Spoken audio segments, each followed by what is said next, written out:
That's right, John Crichton, as you've never seen him, in a suit, in a tie.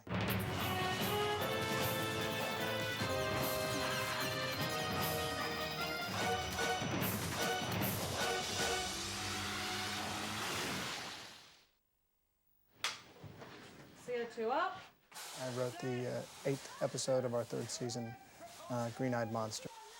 Scary as hell because, you know, when you sit in front of a typewriter or sit in front of your computer keyboard, it all sort of makes sense. And when you get there on the day, like many things, you start to think, well, why the hell did I write that? The other thing about the writing of the script is when David Kemper approached me and said, do you want to write a script? I thought, yeah, that's a good idea. I didn't realize I was being suckered in and punished. Because, you know, writing a script for Farscape is a monumental task. You go through, you know, your first draft and rewrites, and then another rewrite, and then you put out your blues and your pinks and your yellows, and, you know, so I'm there with Tony Tilts, the director, and we're rewriting on the day, and then we go, got a scene coming up, we got to put out some pages on that so production knows what's going on. So it's an all-consuming task. It's pretty exciting, but more scary than anything else. Mooring points are located? Outside, I'm on it. Yes, sir. Dropping anchor.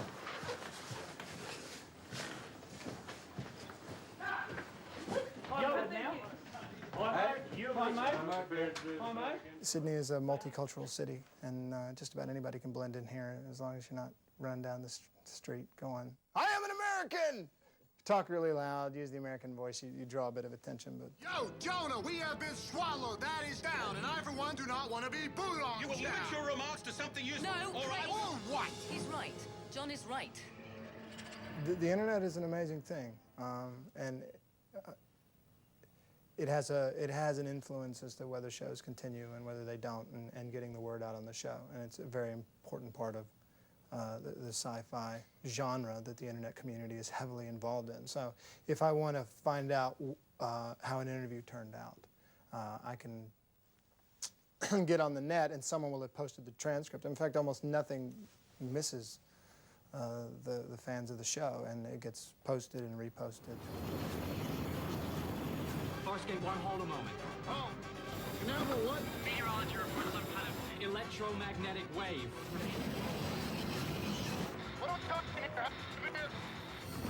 Canaveral! John, abort!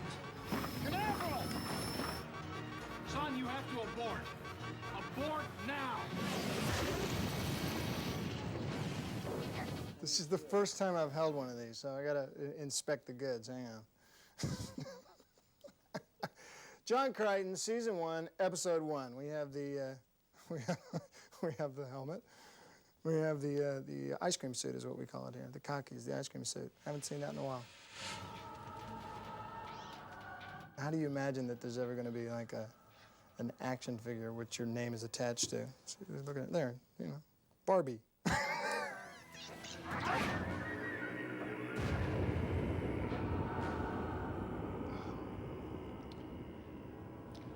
It's a bit of a mind spin. I don't really know what to think of something like this. I guess it's cool. But what would you do? You know, the action figure. You know, next up, John Crichton, the inflatable doll. You know. That star right there, the bright one. It's my point of reference, my guide, and it always becomes the center of my chart. I always name it Aaron. John Crichton occasionally kisses strange alien women. No comment. There's probably nothing I can say that won't get me into trouble. I think that we have a good bunch of people in the first place, a very talented group of actors. And there's an additional part of that is that in Australia, you don't have the star system in place. So that if one misbehaves, you would get put in your place rather quickly. It's a very egalitarian society, and that's a good thing for us and a good thing for the show.